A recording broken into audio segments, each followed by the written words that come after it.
this Friday, 2 games on Friday. So we're just looking at first. First game up, a heavyweight clash.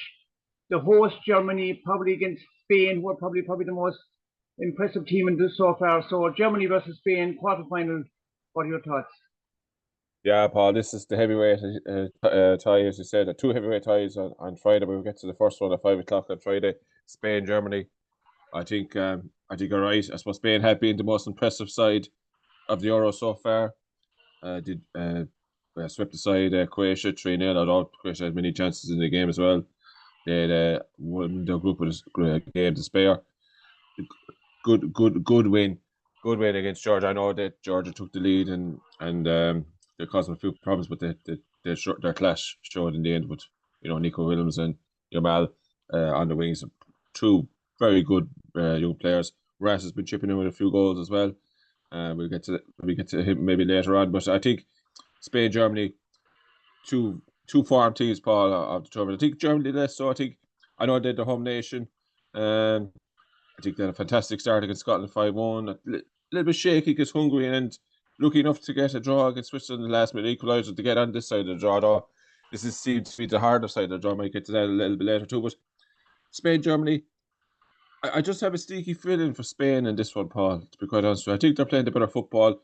Germany, I know the whole host nation.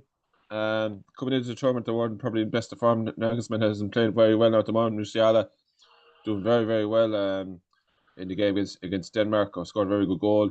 His form is very good in the tournament. But I just have a sneaky feeling for Spain in this one.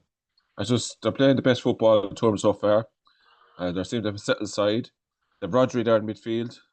He's one of the best defensive midfielders in Europe, if not in world football.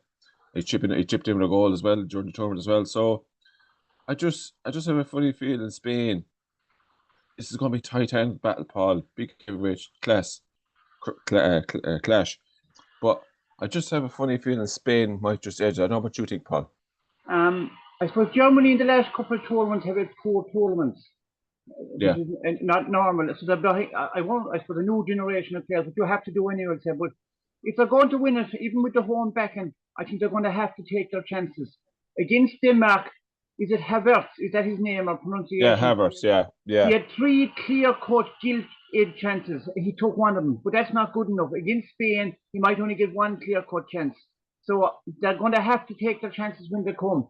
And I just think, obviously, if they get a good start and the crowd get behind them, they can lift. But they're a new generation of players. The German league, he plays with Borussia Dortmund, I believe. The German league, most of the clubs are fairly even. So in every game, you get rakes of chances. But now, the higher up you go in the grade, and against Spain, who are probably playing the best stuff, he might only get 1 clear-cut chance. And the answer is, will he be able to take it? I don't know. There was 3 gilt-edge chances against Denmark. He took 1. Okay, that's fair play to him, but he has to be done better than that. I think for Germany to win, they'll have to take their chances and defend properly. But they're capable of doing it. Home crowd, they could just lift. You just don't know. But Spain are favourites in my book. What are your thoughts on that? Can I just say there too, Paul? I think you mentioned Havertz. I don't know, do you mean Fulker? Because Havertz actually plays for Arsenal. He's the man that got the penalty, I think, against Denmark. Oh, no, sorry. I mean the fellow who got the goal against Denmark. He plays for Borussia Dortmund, I believe. That's full. I think I'm going to butcher his name now, Paul. But it's the same point anyway. There was 3 clear-cut chances. It's the same principle. That's where, like, I think even before the tournament, I think people were saying Germany, and I'm not sure. Maybe because based on their strikers, because for a country like Germany, they don't have a prolific. No, Thomas Muller, of course, obviously plays for Bayern Munich. He's in the squad, but he is shoving on now. He's near probably retirement age now in terms of international football. I think he's 32, 33. Havertz, he's a very good penalty taker, but I think he's had an okay. Like, I think his season's been blown out of proportion with Arsenal because he's had a good season. But I've seen it before with Chelsea. He can be very hot and very cold. I think Toni Kroos is going to be huge for Germany in this battle. Spain, we know yourself to have a very, very possession-based team.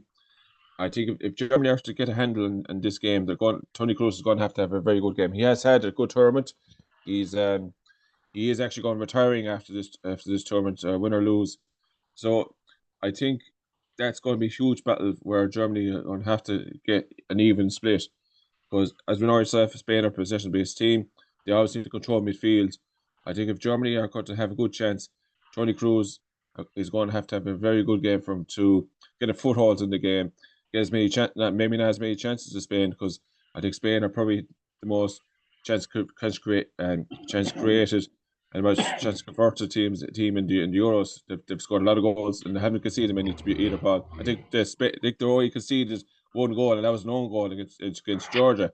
So that's going to be crucial for him. So the only thing I was saying about Spain is I mentioned Morata there earlier on. I know myself from as a Chelsea fan, Morata can be very erratic and very hot and cold, a bit like Havertz, but maybe to a lesser extent. Um, he's not the most clinical at strikers. When you think of strikers to watch out for, I don't think Morata would have been on the top of your list, to be quite honest with you, because he is playing Atletico Madrid. He has scored a few goals, but this is going to be a big game. He's probably not got as many chances in the previous rounds because this is the big boys we're playing now.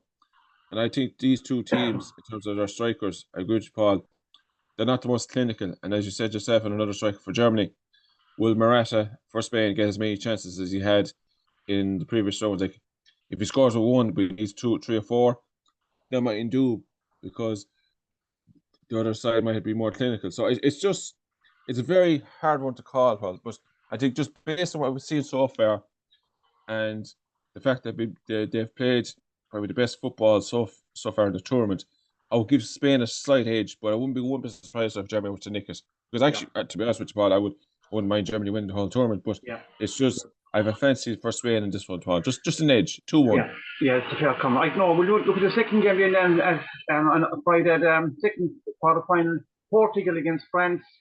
France have been, I mean, they were beating the World Cup final. They walked through their qualifying group. They've been just doing enough. You know what I mean? They're just doing enough. They're not looking over impressive, but maybe now is the time to look impressive. Portugal won a penalty shootout to qualify this ground. So, what are your thoughts? Yeah, Paul. France are definitely one of the most consistent teams in international football. Of course, got to the World Cup final last time out, lost it, had won the previous World Cup. Didn't have a great Euros last time in Euro 2020, to be fair. I think they got knocked out by Switzerland in penalties in the last 16.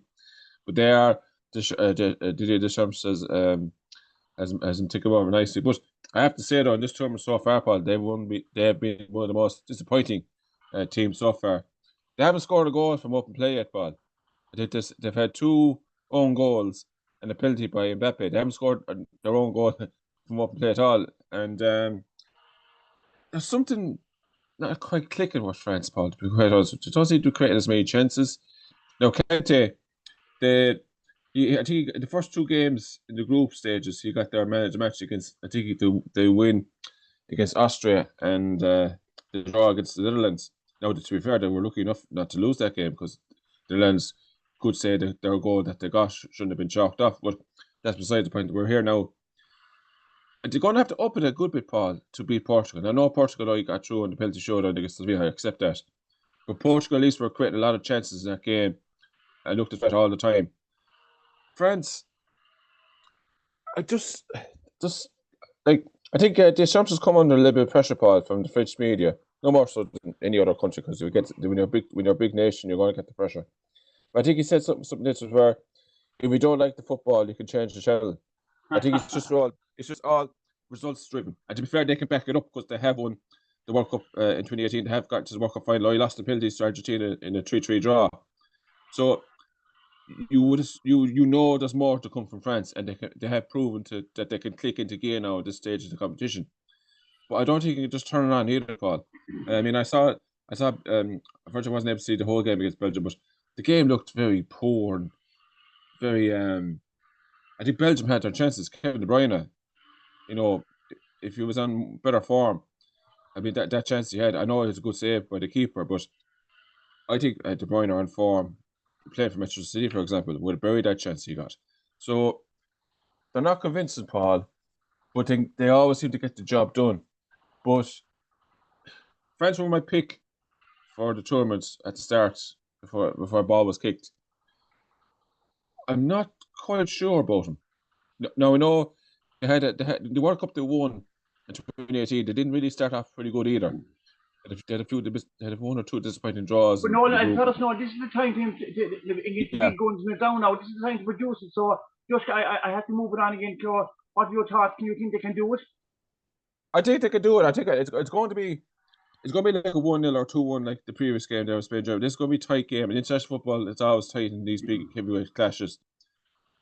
I might just give them an edge just to win it. I think it's going to be like a 1-0. I don't think they're going to score many goals, but I'm not convinced by at all, Paul, what I've seen so far. But against Portugal, you know, when Ronaldo start, he probably will. And is that a hindrance from doing away? Because Martinez, will he have the guts to take him off like he did in the previous rounds? But I just feel France might just edge it, but I'm wavering, Paul, on it, to be honest with you. But if you ask me to call it, I'll say France just about. Yeah, I have a funny feeling this could go all the way to extra time as well. Yeah. I saw a bit of the France-Belgium game. They were very cagey. I know a lot of the players would know each other anyway. You know, they're probably playing in the same leagues. They know each other so well nowadays. It would be probably very cagey, would say, unless someone gets an early break for a goal. But this could go all the way to even extra time and even penalties. So it's because the penalties, anyone could win it. But I probably would have to say France. We're looking for them to improve. They're capable of improving. They're going to have to improve to do it. But a team that has won a World Cup final and got to a World Cup final, you have to give them the benefit of the doubt that will produce it. So I just slightly go for France, but it's a very hesitant view, and this might go all the way to penalty.